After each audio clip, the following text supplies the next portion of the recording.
दोस्तों, legal and legal में एक बार फिर से आपका स्वागत है। आज पूरा देश ही नहीं बल्कि पूरी दुनिया गांधी जयंती मना रही है। इसी बात से अंदाजा हो जाता है कि गांधी जी का कद कितना बड़ा था, उनका चरित्र कितना महान था। इसीलिए उनको महात्मा गांधी कहा जाता है, भारत के राष्ट्रपिता हैं।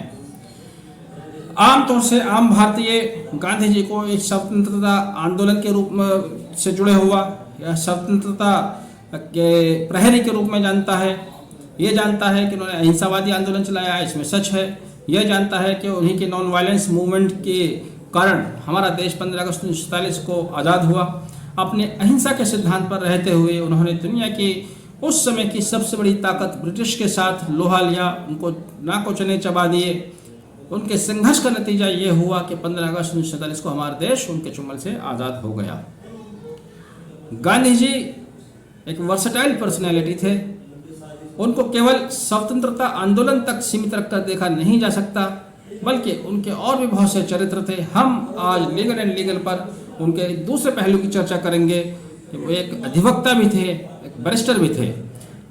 आप जानते हैं 4 सितंबर 1888 को 4 सितंबर सन 1888 को महात्मा गांधी इंग्लैंड गए। वहाँ उन्होंने वकालत की पढ़ाई की और बैरिस्टर बनकर इंडिया वापस लौटे।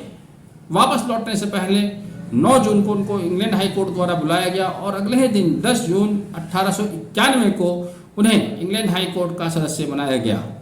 इंग्लैंड हाई कोर्ट का सदस्य बनने के बाद अगले दिन 11 जून 1891 को महात्मा गांधी भारत वापस आए। भारत आने के बाद उन्होंने पहले मुंबई हाई कोर्ट से प्रैक्टिस शुरू की। उसके बाद उन्होंने कुछ दिन राजकोट में भी प्रैक्टिस की, लेकिन यहाँ गांधी जी को ज़्यादा पहचान नहीं मिली। इसी बीच गांधी जी साउथ अफ्रीका गए। साउथ अफ्रीका में एक मुकदमे के सिलसिले में गए थे, जहां वे प्रिटोरिया में 1 साल तक रुके। उस मुकदमे में उन्होंने बहुत ज़्यादा मेहनत की। यह केस सेठ दादा अब्दुल्ला द्वारा अपने एक करीबी रिश्तेदार के खिलाफ 40,000 पाउंड के कॉम्पनसेशन के लिए दायर किया गया था, जो कि प्रोमिसरी नोट को लेकर मुकदमा था। सिविल नेचर का यह सूट था।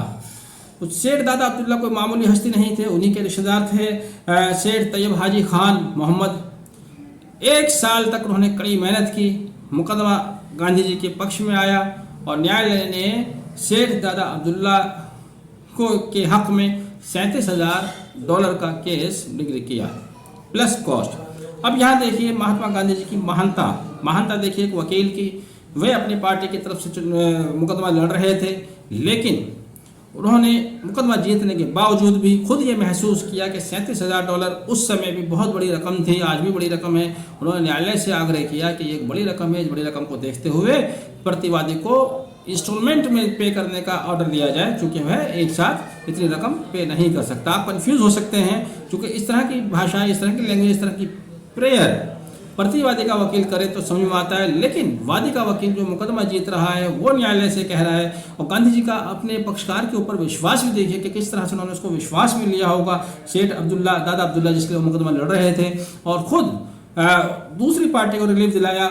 तो इस तरह से गांधी जी दोनों पक्षों को मिलाने की बात क्या करते हैं। गांधी जी ने खुद कहा कि एक वकील का कार्य अपने क्लाइंट्स के बीच में खाई बड़ी करना नहीं है, विवाद पैदा करना नहीं है, बल्कि दोनों पक्षकारों को करीब लाना एक वकील का उद्देश्य होना चाहिए। तो इस तरह से वो अपने वकालत के प्रोफेशन में अपने महानता की छाप छोड़े बगैर नहीं रहे।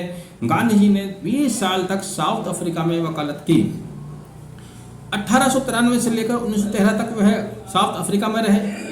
उन्होंने अपनी बुक में भी खुद लिखा, वो मानते थे कि जो फैक्ट है वो फैक्ट ही मुकदमे का आधार होता है। उन्होंने अपनी जीवनी में भी लिखा, fact mean truth and once we adhere to truth the law comes to our aid naturally. उनका कहना था कि फैक्ट से 3/4 फैक्ट से मिलकर कानून बनता है, यानी कानून का 3/4 हिस्सा फैक्ट होता है। जैसे कि मैंने बताया कि गांधी जी की महानता इस बात से भी जाहिर होती है कि वो जिस पक्षकार के लिए मुकदमा लड़ते थे सिर्फ उसके वकील नहीं रहते थे, बल्कि दूसरे पक्षकार का भी ख्याल रखते थे। इस तरह से दोनों पक्षों को पास लाने की बात क्या करते थे। वो कंसिलिएशन और मीडिएशन पर बहुत ज़्यादा भरोसा करते थे। बहुत से उनके जीवन के केस ऐसे रहे जहाँ उन्होंने आपसी समझौते के साथ उनका निपटारा किया। बहरहाल 1913 में गांधी जी भारत आए। भारत में आने के बाद उन्होंने भारत की स्वतंत्रता आंदोलन को आगे बढ़ाया। गांधी के लिए मैं तो ये भी कहूँगा कि उनके नाम किसी एक देश को आज़ाद कराने में महत्वपूर्ण भूमिका भारत के केवल भारत के लिए नहीं मानी जानी चाहिए, बल्कि उन्होंने 2 देशों के लिए आंदोलन किया। 20 साल तक जब तक वे साउथ अफ्रीका में रहे, तब तक वहाँ के लोगों को जोड़ते रहे, उनको आंदोलन के तैयार करते रहे। अंग्रेज़ों के खिलाफ वहाँ भी उन्होंने लोगों को जोड़ा, उनको आज़ादी का महत्व बताया। तो इस तरह से गांधी ने जो काम अफ्रीका में अपनी वकालत करते हुए किया, वही काम उन्होंने अपने देश में आकर तो नेचुरली ये करना ही था। दूसरे देश को भी उन्होंने फ़ायदा पहुंचाया, अपने देश को भी फ़ायदा पहुंचाया, दुनिया भर को अपने आदर्शों से आज तक उनके सिद्धांत फ़ायदा पहुंचा रहे हैं। तो एक महान स्वतंत्रता सेनानी, महान देश के महान राष्ट्रपिता और साथ ही एक कामयाब अधिवक्ता, कामयाब एडवोकेट को लीगल एंड लीगल की ओर से बहुत बहुत भावभीनी श्रद्धांजलि, उनके जन्म दिवस पर शुभकामनाएं। साथ ही यहाँ पर यह भी कहना महत्वपूर्ण होगा कि गांधी जी की 2 अक्टूबर की जयंती से एक छोटा सा नुकसान ये हो जाता है कि हम अपने देश के दूसरे प्रधानमंत्री लाल बहादुर शास्त्री जी को कहीं भूल जाते हैं या उस तरह से उनको याद नहीं कर पाते। लाल बहादुर शास्त्री हमारे देश के महान नेता रहे, बहुत बड़े नेता रहे। उन्होंने अपने जीवन में बहुत बड़े बड़े कार्य किए। वह दुग्ध आंदोलन से जुड़े हुए, जिसको वाइट रिवॉल्यूशन कहा जाता है, उन्होंने आनंद, गुजरात आज भी आप आनंद का दूध और मक्खन मलाई खाते हैं, उस फैक्ट्री की स्थापना में उनका बड़ा हाथ रहा। उसका उन्होंने एक खाद्य आंदोलन चलाया देश में। उस समय जब देश हमारा आज़ाद हुआ था, खाद्य सामग्री लेकर बहुत समस्या थी। एक आंदोलन उनके नाम वह था जहां उन्होंने फैक्ट्रीज लगवाई, कंपनीज लगवाई, प्रोडक्शन पर जोर दिया। तो ऐसे महान व्यक्ति को भी नहीं भूला जा सकता। बहरहाल आज 2 अक्टूबर गांधी जयंती और लाल बहादुर शास्त्री जयंती के अवसर पर दोनों ही महान नेताओं को लीगल एंड लीगल की ओर से बहुत बहुत श्रद्धांजलि। Thank you, have a nice day.